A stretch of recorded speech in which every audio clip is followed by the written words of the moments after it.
안녕하세요. 5단원 생명시스템의 세포막부터 수업을 시작하도록 하겠습니다. 우리가 저번까지는 동물세포와 식물세포 내에 어떠한 소기관들이 있는지 얘기를 했었죠. 이제 그 중에 세포막에 대한 이야기를 안 했었으니 이번 시간에 세포막의 구조와 기능에 대한 이야기를 해보자고요.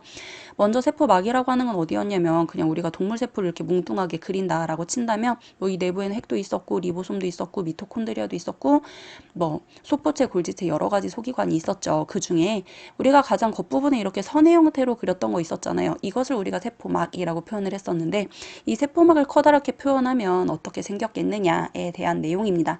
그래서 첫 번째 세포막의 구조라고 해서 그걸 커다랗게 확대를 시켰더니 이제 여기에 그려져 있는 이런 그림으로 되어 있다라는 소리죠. 동그라미가 빠졌네. 자, 그러면 이 세포막의 구조가 좀 더 구체적으로 어떻게 생겼는지 지금부터 살펴보도록 할게요. 자, 우리가 수업 시간에도 봤던 그림인데요. 똑같은 게 여러 개가 그려져 있는 형태를 볼 수가 있습니다. 자, 이것의 이름을 먼저 알아보도록 할게요. 동그라미 하나에 다리 두 개가 달려 있거든요. 이것의 이름을 우리는 인지질이라고 표현을 하고요. 그 다음에 중간중간에 좀 뭉뚱한 덩어리가 구성되어 있어요. 이것은 우리가 단백질이라고 표현을 합니다. 근데 세포막을 구성하는 단백질이다 그래서 이 단백질의 이름을 막 단백질이라고도 표현을 하는데요. 세포막의 구성은 굉장히 간단합니다. 여러 개의 인지질과 그 다음에 단백질로 형성되어 있구나 라고 생각을 하시면 되는데 이때 인지질 같은 경우는 한 개의 층으로 되어 있는 게 아니라 두 겹으로 되어 있거든요. 그렇기 때문에 우리는 세포막의 구조에서 인지질을 뭐라고 표현을 하냐면 두 개의 층으로 되어 있다 그래서 인지질 이중층이라는 표현을 씁니다. 거기에다가 막을 구성하고 있는 단백질이 있다라고 이야기를 했었거든요. 그래서 인지질 이중층과 막 단백질을 포함하면 세포막을 만들 수 있다라는 소리이네요. 그래서 우리가 세포막을 이렇게 선으로 표현을 하지만 조금 전에 그린 이 인지질과 막 단백질로 구성되어 있는 이 세포막의 구조에 세포의 형태를 그린다면 이렇게 커다란 이런 세포를 표현할 수 있겠다라고 생각을 하시면 되겠네요. 자, 좀 더 구체적으로 이 세포막을 구성하고 있는 애들에 대해서 좀 이야기를 해보려고 하는데 그 중에 인지질이에요. 인지질 같은 경우는 이렇게 머리통 하나에 왜 안 써지냐? 머리통 하나에 이렇게 다리 두 개가 그려져 있는데요. 우리는 이 머리통을 이제 머리라고 표현을 할 거고 우리가 흔히 다리라고 부르는 걸 꼬리라고 표현을 하도록 하겠습니다. 우리는 이 인지젤에서 어떤 걸 좀 기억하면 좋겠냐면 머리 부분이랑 꼬리 부분이 물과 친한 부분이 있고 물과 친하지 않은 부분이 있대요. 이 머리 부분이랑 꼬리 부분 중에 물과 친한 부분이 어디냐면 그쵸, 바로 머리 부분입니다. 그래서 우리는 이 머리 부분이 물과 친하다 그래서 어떤 성질을 가진다라고 부르냐면 친수성을 가진다라고 표현을 하고요. 반면에 꼬리 같은 경우는 물과 친하지 않다 그래서 소수성을 띈다라고 표현을 하거든요. 자, 이 머리 같은 경우는 뭐 인산이나 글리세롤, 극성 부분 이런 것들로 구성되어 있고요. 뭐 꼬리는 지방산 두 개다라고 표현을 할 수 있는데요. 거기까지는 여러분들이 생각하지 않으시더라도 머리 부분은 물과 친하구나, 꼬리 부분은 물과 친하지 않구나 이 정도는 기억하시는 게 좋을 것 같습니다. 그로 인하여 우리가 이 세포막의 안과 바깥 부분은 어떤 것들로 이루어져 있느냐까지 추측을 할 수 있거든요. 예를 들어서 우리가 이 세포막의 구조를 통해 이렇게 커다란 세포라고 치고 아랫부분을 세포막의 안쪽, 그 다음에 이 위쪽을 세포막의 바깥 부분이라고 이야기를 한다면 세포막의 안쪽과 바깥쪽은 둘 다 어떤 것으로 대부분 구성이 되어 있을까를 판단할 수 있거든요. 바로 뭘로 되어 있다? 그저 물로 되어 있다는 걸 알 수가 있습니다. 왜냐하면 이 세포막의 바깥 부분도 세포막의 안쪽 부분도 둘 다 이 인지질의 머리 부분과 맞닿아 있거든. 그렇기 때문에 이 부분 안쪽, 맞닿아 있는 안쪽과 바깥쪽은 둘 다 물이 대부분을 차지하고 있겠구나라는 걸 파악할 수 있겠습니다. 자, 그러면 이 세포막은 도대체 어떠한 기능을 하느냐? 세포를 뭐 감싸고 있다, 세포 내에 있는 소기관을 보호하고 있다, 이런 이야기는 우리가 저번에도 이야기를 했었는데요. 좀 더 명확하게 이 세포막을 통해서는 우리가 이것이 교환된다라고 표현을 하는데요. 바로 뭐가 왔다 갔다 하냐면 물질이 교환된다라고 표현을 합니다. 어쨌든 이 세포도 살아가기 위해서는 많은 물질들이 있어야 뭐 단백질도 있어야 되고 탄수화물도 있어야 되고 지방도 있어야겠지? 그래야 이 세포도 살아갈 수 있을 거거든요. 그래서 이 세포막을 통해서 물질이 들어오기도 하고 물질이 나가기도 할 거예요. 그래서 물질이 교환된다라는 표현을 쓰거든요. 이걸 우리가 세포막의 기능이라고 표현을 합니다. 물질, 출입, 조절이라고 이야기할게요. 일단 물질 출입을 조절한다는 소리는 뭐냐면 어쨌든 세포막으로 물질이 들락날락 한다는 건 맞아. 근데 아무 물질이나 다 들어와? 그건 아니라는 소리입니다. 어쨌든 필요한 물질만 들어오게 되고요. 이 세포막의 상태에 따라서 뭐 크기가 작은 물질만 들어온다거나 또는 큰 물질만 들어온다거나 물론 큰 물질이 들어오는 일은 없습니다. 이렇게 물질을 골라서 들어온다라고 표현을 하거든요. 그래서 우리는 물질 출입을 조절한다라고 일단 알아두시고 여기다가 한 가지 특징을 더 적어보도록 할게요. 그 전에 이 세포막을 통해서 물질이 출입할 때는 어쨌든 두 가지 원리에 의하여 출입을 합니다. 첫 번째 원리가 뭐냐면 확산이라고 하는 원리였어요. 자, 확산이라고 하는 건 물질이 퍼져나가는 현상을 우리가 확산이라고 부르죠. 이 확산이 일어나는 이유는 뭐 때문이냐면 바로 농도 차이 때문에 확산이 일어난다라고 불렀습니다. 농도라는 건 뭔가 진하다, 연하다의 차이를 우리가 농도 차이라고 부르는데요. 확산은 어디에서 어디로 물질이 퍼지는 현상이었냐면 고농도에서 저농도로 물질이 퍼지는 현상, 이걸 바로 확산이라고 불렀어요. 가장 대표적인 예는 뭐 향수 냄새 이런 거 얘기했었죠. 자, 우리 몸 안에서도 역시 이 확산 현상이 일어나는데요. 확산 현상과 관련된 거 가장 대표적인 게 뭐가 있냐면 우리 몸 내부에서 기체 교환이 일어날 때 역시 확산이 일어난다라는 소리입니다. 자, 우리 몸에서 기체 교환 제일 많이 되는 게 뭐냐면 우리가 숨 쉴 때마다 들락날락하는 기체들이 있었어요. 그거 바로 산소 기체와 이산화탄소 기체 있거든요. 이런 것들이 바로 확산에 의하여 퍼져 들어오고 퍼져 나간다라고 생각을 하시면 되는데요. 예를 들어서 우리가 숨을 쉽니다. 그럼 산소가 이제 우리 몸통으로 들어오겠죠. 근데 몸통으로 들어올 때 어디로 들어오게 되냐면 바로 폐를 통해서 들어오게 됩니다. 그러면 어쨌든 이 산소가 우리 온몸을 돌 수 있도록 이 산소를 전달을 해줘야 되거든. 그럼 상대적으로 이 산소가 덜 있는 피 속으로 산소를 전달을 해줘야 되거든.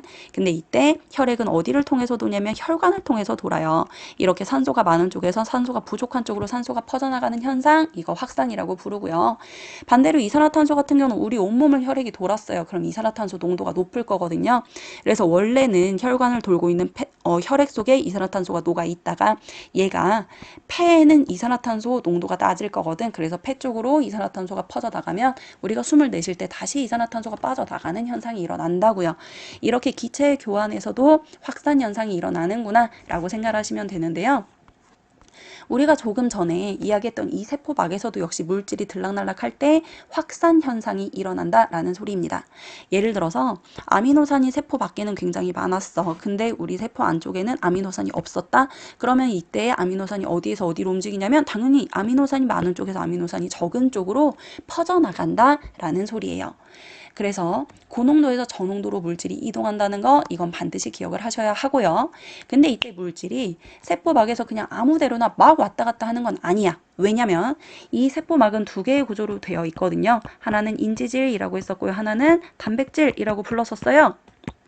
그래서 이때 인지질과 단백질로 퍼져나가는 물질이 각각 다릅니다. 그래서 여러분들은 구별을 해서 외워주셔야 돼요. 먼저 인지질을 통해서 왔다 갔다 할 수 있는 건 그냥 쉽게 외울 수 있는 방법. 그림을 보시면 인지질이 좀 촘촘하게 생겼잖아. 그래서 상대적으로 좀 작은 물질이 왔다 갔다 하기에 좋습니다. 우리가 보통 작은 물질이라고 부르는 거 기체라고 부르거든요.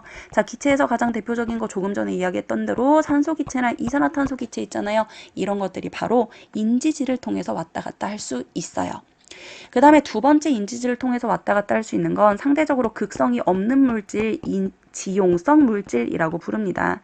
지용성 물질이라고 부르는 건 기름에 잘 녹는 물질을 우리가 지용성 물질이라고 부르거든요. 그래서 기체나 지용성 물질이 인지질을 통해서 잘 왔다 갔다 하는구나 라고 여러분들이 기억을 하시면 좋을 것 같고요. 반면에 단백질 같은 경우는 상대적으로 이제 극성을 띠고 있는 물질이 잘 왔다 갔다 하거든요.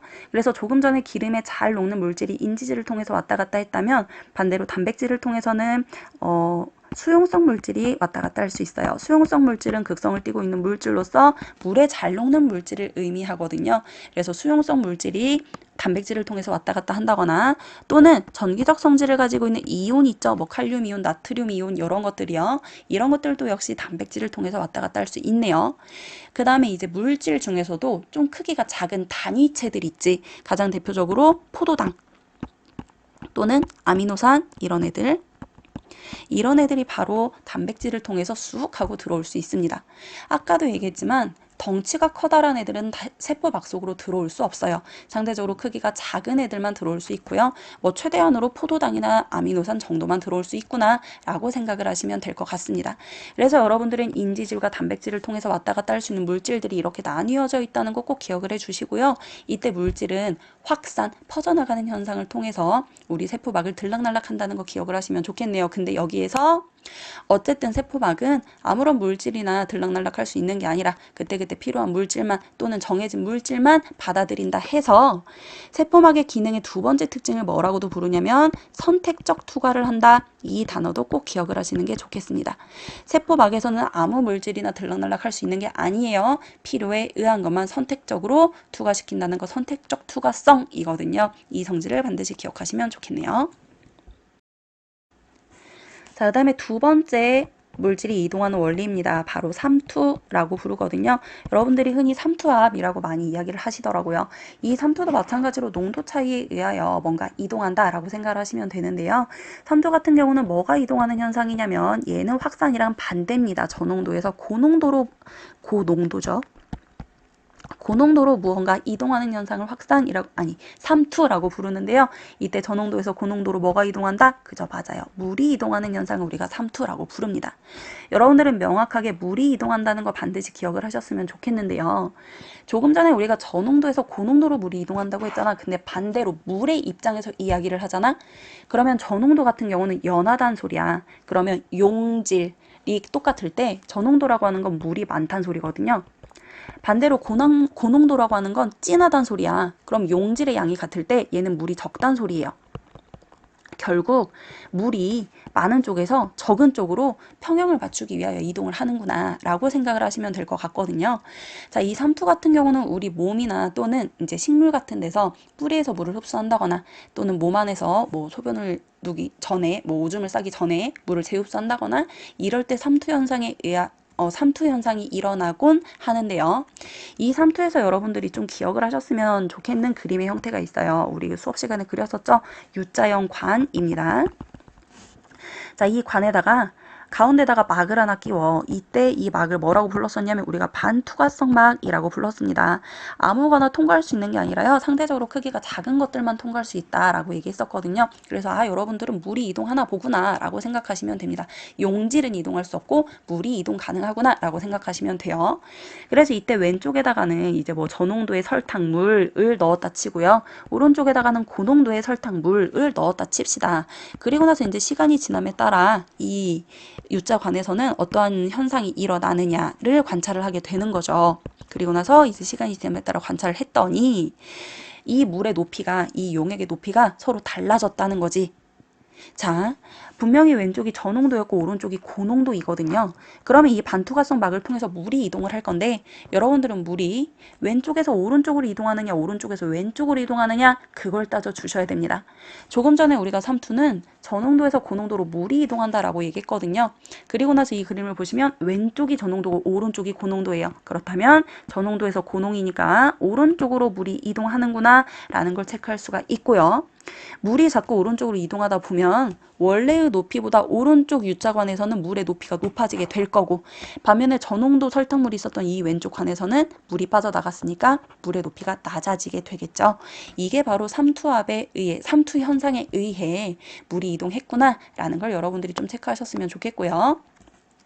그냥 한 가지 예를 굳이 들자면 이제 뭐 적혈구에서도 삼투 현상이 일어난다 해서 뭐 교재에 많이 이야기가 거론되고 있거든요. 그래서 그냥 간단하게 살펴보도록 할게요.